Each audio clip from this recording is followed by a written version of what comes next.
วินาทีระทึกพี่น้องตอนทหารไทยยิงแก๊สน้ำตาใส่ม็อบที่ว่าอยู่ที่ชายแดนเขมรนะพี่น้อง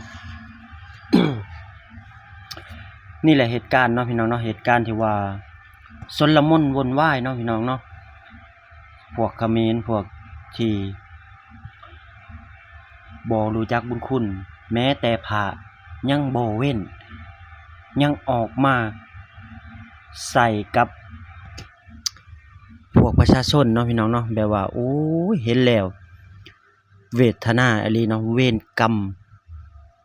พวกเขมรอีหลีเนาะแถม เขมรวิ่งเขามาใส่ก่อนดึกไม้ดึกเหล็กก้อนหินใส่เจ้าหน้าที่ไทยเพราะเอาไม่อยู่แล้วตอนนี้สุดท้ายเป็นไงโดนเจ้าหน้าที่ไทยยิงกระสุนยางยิงกระสุนแก๊สน้ำตาใส่วิ่งหนีป่าราบพวกเขมรที่ไม่เอา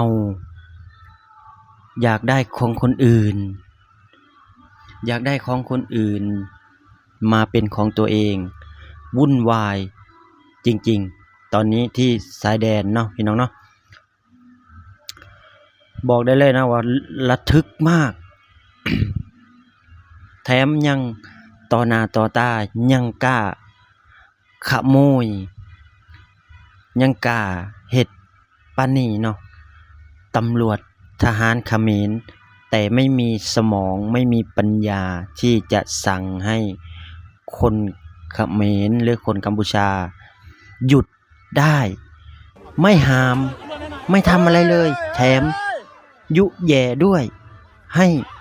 ประชาชนของคนเขมรทำร้ายเจ้าหน้าที่ไทยเนาะพี่น้องดูเอาวิ่งกันใส่บุบบัมบุบบัมโอ้โหสุดยอดอีหลีนี่แหละให้เห็นการกระทำของพวกเขมรที่ว่าอย่าให้โอกาสของพวกเขาเด็ดขาดเนาะที่ว่าจะเข้ามาหรือว่าเปิดด่านต่างๆเนาะตอนนี้อยู่ชายแดนวุ่นวายแล้วก็บาดเจ็บเนาะพี่น้องที่ชาวเขมรหรือว่าทหารเขมรเกือบตาแตกเบ้าตาแตกเนาะพี่น้องโดนบ่ได้โดนนั่นอื่นพี่น้องโดนก้อนหินของคนเขมรกันเองเนาะพี่น้องเนาะที่ว่าเขวี่ยงใส่ทหารไทยไปโดนของตัวเองวินาทีที่ว่าชลมุนที่สุด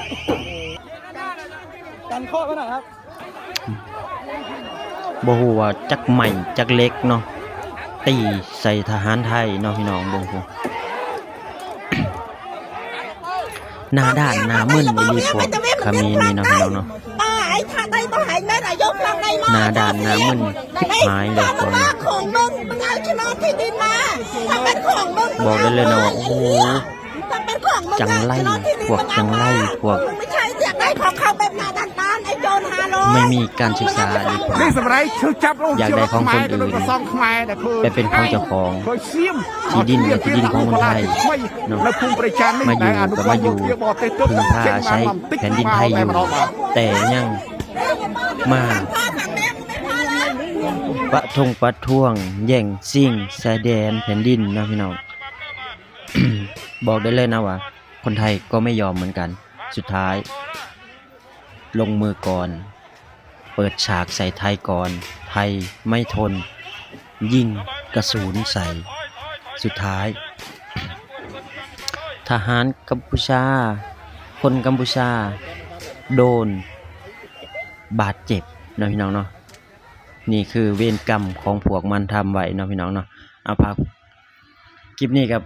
พากไว้เพียงสำนี้เนาะพี่น้องพากพี่น้องกดไลค์กดแชร์กดติดตามเนาะพี่น้องเนาะเพื่อให้กำลังใจในเด้อครับขอกราบคำว่าสวัสดีและสวัสดีครับผม